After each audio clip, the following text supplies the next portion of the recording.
السلام علیکم ورحمۃ اللہ وبرکاتہ۔ امید کرتا ہوں تمام ناظرین خیریت سے ہوں گے۔ آج ہم بیان کریں گے کہ اللہ تعالیٰ نے سورۃ سبا میں کون کون سے احکامات نازل کیے ہیں۔ سورۃ سبا جو کہ 22ویں پارے میں موجود ہے اور اس کی آیات کی تعداد 54 اور رکوع کی تعداد 6 ہے۔ قوم سبا کے تذکرہ کی بنا پر اس سورۃ کا نام اس سے موسوم کیا گیا ہے۔ اس میں جزا و سزا کا قانون حضرت داؤد علیہ السلام اور حضرت سلیمان علیہ السلام کے معجزات بیان کیے گئے۔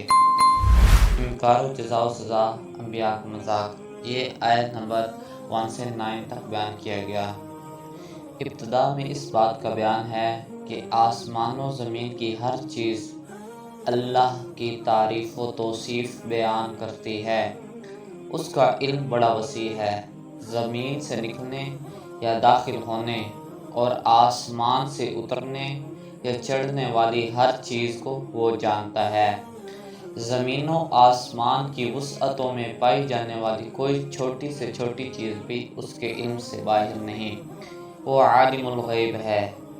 قیامت قائم ہونے پر ایمان اور اعمال صالحہ والوں کو مغفرت اور اجر عظیم کی شکل میں بدلہ ملے گا، جبکہ اللہ کی آیتوں میں عاجز کرنے کی کوشش کرنے والوں کو دردناک عذاب دیا جائے گا۔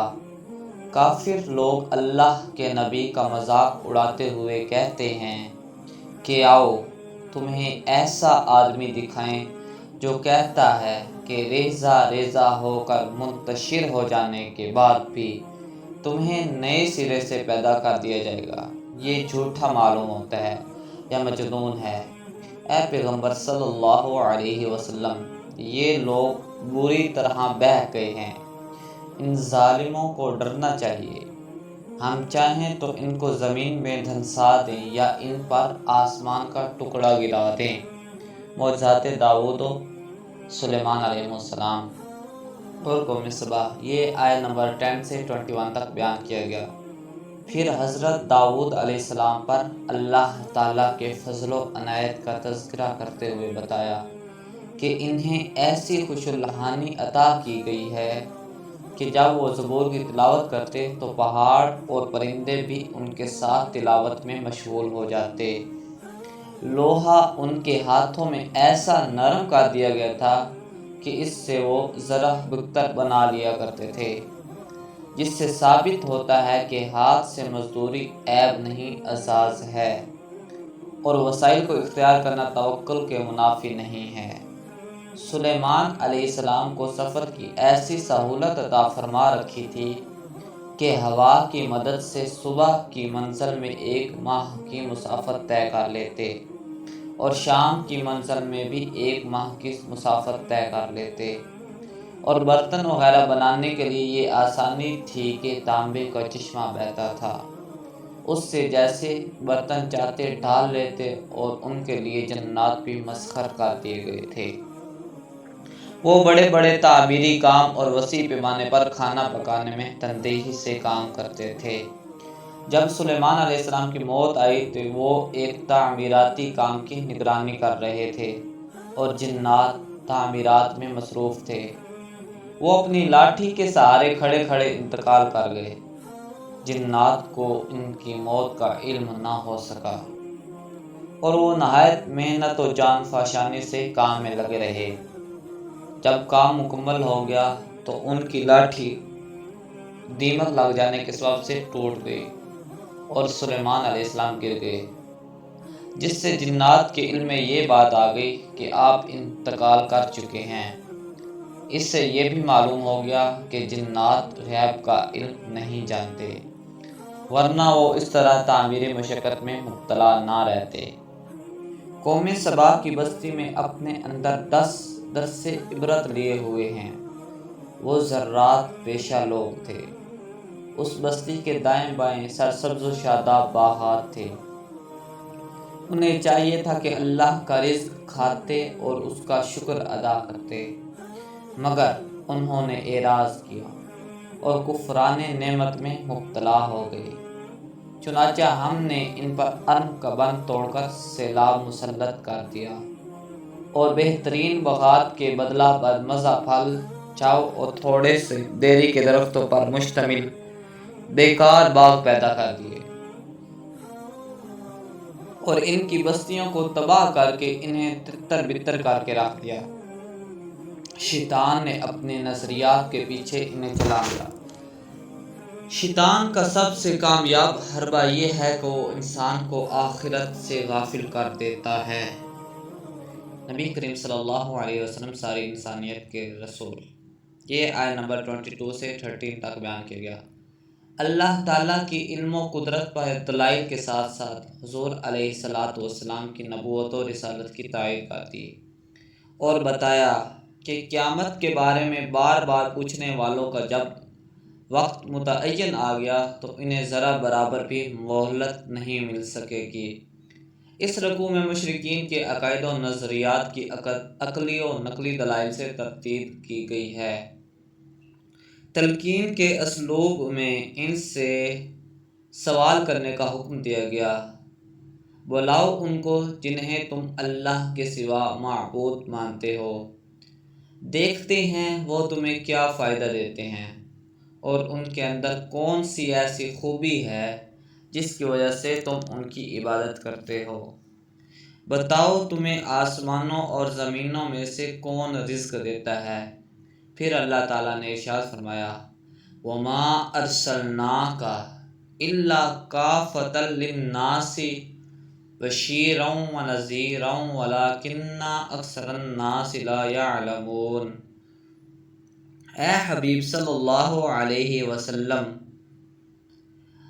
ہم نے آپ کو ساری انسانیت کی طرف خوشخبری دینے والا اور ڈرانے والا بنا کر بھیجا ہے۔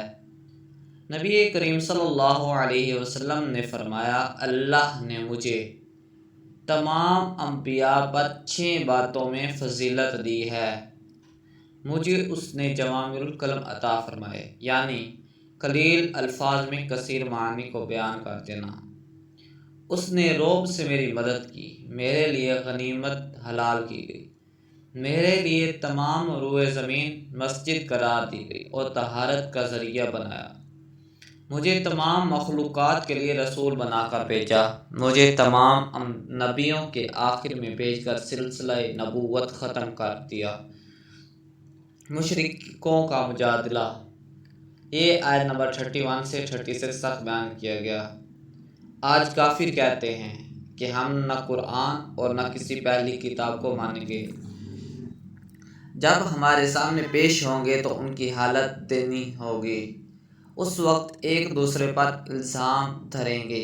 کمزور لوگ بڑے بننے والوں سے کہیں گے کہ تم نہ ہوتے تو ہم مومن ہوتے، بڑے کہیں گے کہ ہمارا کیا قصور، تمہاری ذہنیت خود مجرمانہ تھی۔ سب کی گردنوں میں ٹوک ڈال دیے جائیں گے۔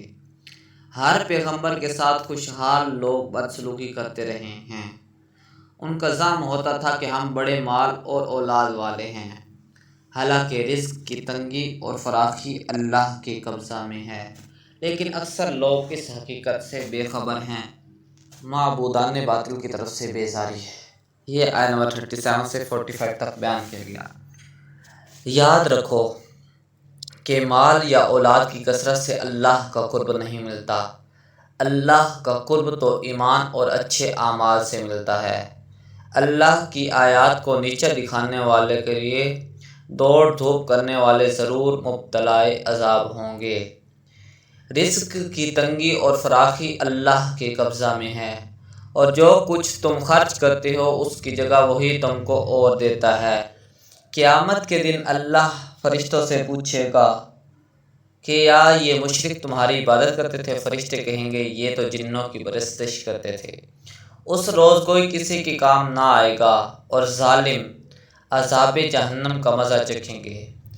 مشرکین مکہ کبھی قرآن سن کر کہتے ہیں کہ یہ شخص ہمارے باپ دادا کے طریقے سے ہٹانا چاہتے ہیں، کبھی کہتے ہیں قرآن گھڑا ہوا جھوٹ ہے، کبھی قرآن کو جادو بتاتے ہیں، حالانکہ قرآن سے پہلے ان کے پاس کوئی کتاب نہیں آئی اور آپ سے پہلے ان کے پاس کوئی پیغمبر نہیں آیا۔